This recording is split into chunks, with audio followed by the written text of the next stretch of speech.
How to enable microphone on Android. Hello everyone, welcome to this channel. I'm here to help you out today, so without any delay, let's get started. Now first of all, launch the settings application on your device. As you launch the settings application, simply scroll down. As you scroll down, tap on the option of app.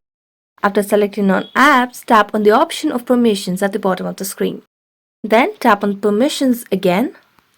And as you tap on permissions, you can see different permissions manager options. So scroll down and here you can see the option of microphone. So tap on it.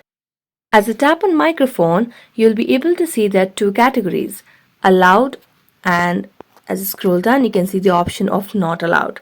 So all the apps that are in the allowed list have the access to, or they have been enabled microphone for this application, whereas the not allowed section will not have the access to microphone. So if you want any app to be enabled microphone for, you can simply tap on it and then give that access and then go back, and there you go. So that's it. Thank you so much for watching this video. See you next time.